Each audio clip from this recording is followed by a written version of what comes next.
City न्यूजच्या breakfast time news बुलेटिनमध्ये सर्व दर्शकांचं हार्दिक स्वागत। बातमीपत्राची सुरुवात करूया सुविचार मालेने।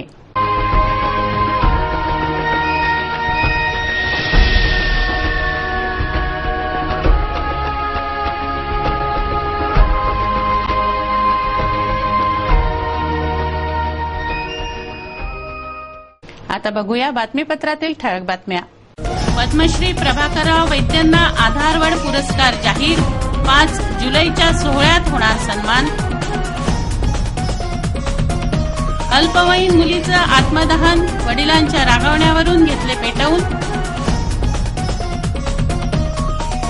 जळीत नगरात साचले तळे, नागरिकांचे आरोग्य धोक्यात, त्रासातून मुक्ती देण्याची नागरिकांची मागणी। सिटी न्यूजच्या वृत्ताचा परिणाम, मुलीवरील अतिप्रसंग प्रकरणी आमदार राणा यांची तीव्र प्रतिक्रिया, महेंद्र कॉलनी वासियांचा पोलीस आयुक्तालयावर विरोध मोर्चा। आणि एलबीटी पथकाची कारवाई, 1,70,000 माल जप्त, कागदपत्र नसल्यास 10 पट होणार दंड। या होत्या आतापर्यंतच्या ठळक बातम्या। ठळक बातम्यांचे प्रायोजक होते इस दिन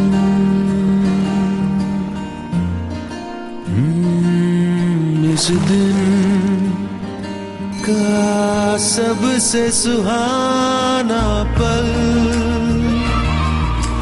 कौन सा है, क्या कहता है,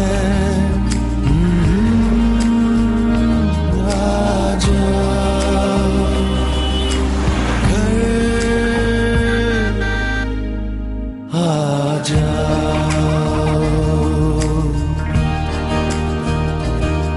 इंडिया बुल्स होम लोन्स, घर आ जाओ।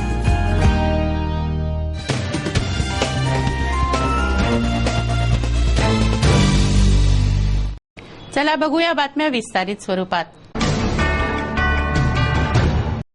आता बातम्या गुन्हेगारी जगताच्या, अर्थात crime watch. Kolhapuri gate police ठाण्याच्या हद्दीतील खडकारीपुरा येथे राहणाऱ्या दीपाली सुनील रोठे या मुलीनं जाळून घेऊन आत्महत्या केली। 15 वर्षाची ही मुलगी 10वीत अनुत्तीर्ण झाली होती असे समजते। अल्पवयीन मुलामुलींमध्ये आत्महत्येचं प्रमाण वाढलं आहे। मनाप्रमाणे वागताना आलेल्या संकटाला तोंड देण्याचं धैर्य नसल्यानं या आत्महत्या होतात।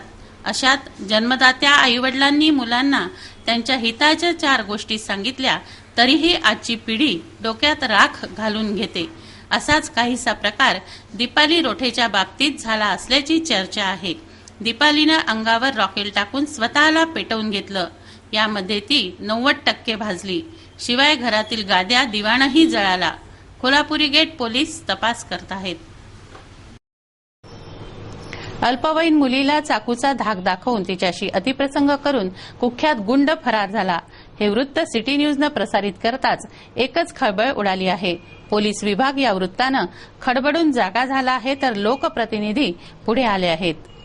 अल्पवयीन मुलीला चाकूचा धाक दाखवून तिच्याशी अतिप्रसंग करून कुख्यात गुंड फरार झाला। हे वृत्त सिटी न्यूजनं प्रसारित करताच एकच खळबळ उडाली आहे। पोलीस विभाग या वृत्तानं खडबडून जागा झाला आहे, तर लोकप्रतिनिधींनीही संवेदना व तीव्र प्रतिक्रिया व्यक्त केल्या आहेत। पीडित मुलीनं स्वतः समोर येऊन सिटी न्यूजला आपबीती कथन केली। हे वृत्त प्रसारित होताच सर्वत्र प्रतिक्रिया उमटल्या। आमदार रवी राणा यांनी याबाबत प्रथम संवेदना व्यक्त करून संतप्त व तीव्र प्रतिक्रिया दिली आहे। राजू शरद काळे नामक हा नराधम सापडल्यास राजकमल चौकात त्याला मुसक्या बांधून उभं करू व महिलांकडून जोडे चपलांनी त्याची चांगली पूजा करवू असं त्यांनी म्हटलं आहे। पोलीस विभागावरही त्यांनी घणाघाती टीका केली आहे। पोलीस आयुक्तांनाही त्यांनी सोडलेलं नाही। सिटी चॅनलच्या माध्यमातून एक गंभीर बातमी आणि संपूर्ण अमरावती जिल्ह्याला मुंडी खाली करून शरमणारी एक बातमी टीव्हीवर चालू आहे। आणि ती टीव्ही पाहिल्यानंतर अत्यंत दुःख होत आहे की भारतीय संस्कृतीमध्ये महिलांचं संरक्षण केलं पाहिजे। अनेक पोलीस विभाग, पोलीस आयुक्त हे महिलांच्या विषयावर नेहमी फक्त गोष्टी करतात, आणि अशा प्रकारे इतकं सगळ्यात खालच्या स्तरावरचं आणि एकदम गलिच्छ पद्धतीचं जे एका लहान मुलीवर राजीव काळे या ग्रस्तांनी केलेलं आहे ते अत्यंत गंभीर बाब आहे. आणि मला असं वाटते की राजीव काळे यांना अमरावतीतल्या शहरातल्या जिल्ह्यातल्या सगळ्या महिलांनी पकडून मारायला पाहिजे. आणि एक लोकप्रतिनिधी म्हणून आमदार म्हणून तो मला जेव्हाही जिथे सापडेल तर राजकमल चौकामध्ये लटकून सगळ्या महिलांच्या हाताने त्याला चपलीने आणि झापडीने नाही मारलं. कारण की आज ज्याप्रमाणे महिला सुरक्षेसाठी महिलांचा आदर केला पाहिजे, मर्यादा सन्मान केला पाहिजे आणि एका लहान मुलींसोबत अशा प्रकारचं कृत्य होते हे अमरावती शहरासाठी शरमेची बाब. आणि अशा प्रकारे एक मुलगी आपल्या डोळ्यातून अश्रू काढून अशा प्रकारच्या भावना व्यक्त करते. या भावनांवर अत्यंत गंभीरतेनं पोलीस विभागाने एक लोकप्रतिनिधी आमदार म्हणून किंवा या तिचा भाऊ म्हणून आणि या मातृशक्तीचा सुपुत्र म्हणून मी त्याच्याकडे स्वतः लक्ष देणार आहे आणि त्याच्यावर कडक से कडक कारवाई करून पुन्हा कुठल्या मुलांनी किंवा कुठल्या माणसांनी अशा प्रकारची नजर एका मुलीवर किंवा बाईवर ठेवू नये अशा प्रकारचा त्याला एक चांगला धडा शिकवायचा आहे. आणि याच्या माध्यमातून युवा स्वाभिमान सक्रिय आहे.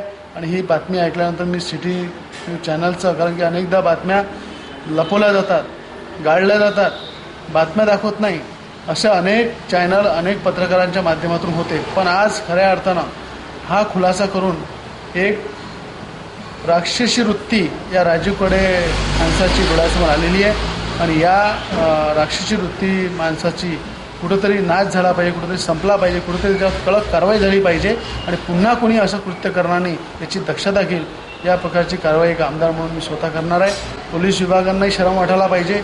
पहिलं पोलीस विभागाने याच्यावर तातडीची कारवाई करून ज्या CPनी अनेक मोठमोठे आश्वासन दिले, अमरावती शहरामध्ये गुन्हेगारी मोठ्या प्रमाणात वाढत चाललेली आहे. मोठ्या प्रमाणात इथे मर्डर मोठ्या प्रमाणात होतात, चोऱ्या मोठ्या प्रमाणात होतात.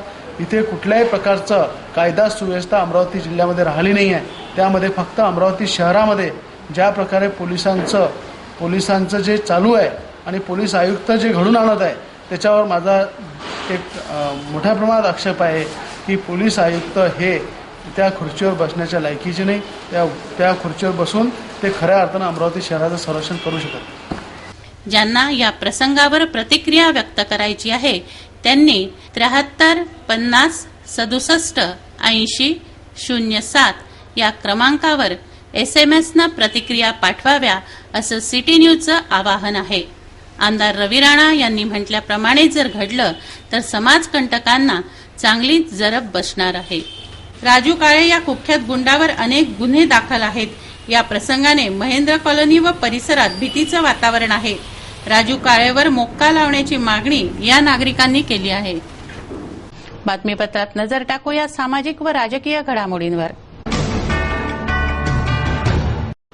अमरावती येथील हनुमान व्यायाम प्रसारक मंडळाचे प्रधान सचिव पद्मश्री प्रभाकरराव वैद्य यांना रमेश शेवाळकर आधारवड पुरस्कार जाहीर करण्यात आला. याविषयीची माहिती पत्रकार परिषदेत देण्यात आली. हनुमान व्यायाम प्रसारक मंडळाचं शारीरिक शिक्षण, सांस्कृतिक व सामाजिक क्षेत्रात मोलाचं कार्य आहे. याचं श्रेय अर्थातच पद्मश्री प्रभाकरराव वैद्यांना जातं. त्यांना राम शेवाळकर आधारवड पुरस्कार 2013 जाहीर झाला आहे. प्राचार्य राम शेवाळकर हे ज्येष्ठ साहित्यिक व उत्तम वक्ते म्हणून जगातील मराठी माणसाला परिचित होते. वक्ता दशसहस्त्रेषु असा त्यांचा लौकिक होता. महाराष्ट्रातील अनेक सामाजिक, सांस्कृतिक व शैक्षणिक संस्थांचे ते आधारस्तंभ होते. त्यांच्या स्मृतिप्रित्यर्थ दरवर्षी देण्यात येणारा 2013चा प्राचार्य राम शेवाळकर आधारवड पुरस्कार प्रभाकरराव वैद्यांना देण्यात येत आहे. 5 जुलैला संत ज्ञानेश्वर सांस्कृतिक भवनातील कार्यक्रमात पुरस्कार प्रदान करण्यात येईल. यावेळी अनेक मान्यवर उपस्थित राहणार आहेत. प्राचार्य राम शेवाळकर यांच्या नावाने दरवर्षी आम्ही एक आधारवड पुरस्कार देत असतो. यंदाचं हे 4थं वर्ष आहे. पहिला पुरस्कार शंकरराव पापळकर यांच्या संस्थेला देण्यात आला होता.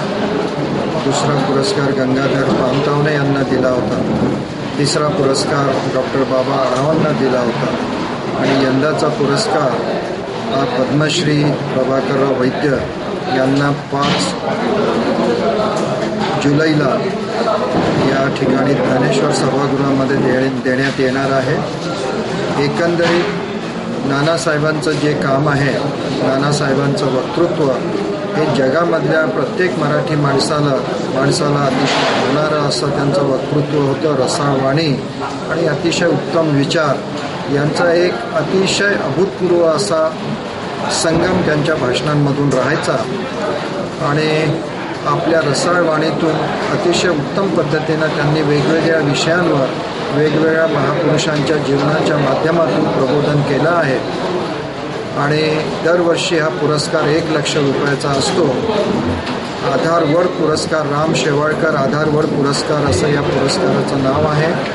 5 तारखेला महाराष्ट्राचे उपमुख्यमंत्री अजितदादा पवार यांच्या शुभ हस्ते आणि या सर्वांच्या उपस्थितीमध्ये रासू गवई, दादासाहेब गवई आणि प्राध्यापक सुरेश द्वादशीवार यांच्या प्रमुख उपस्थितीमध्ये हा सोहळा 5:30 वाजता इथे संपन्न.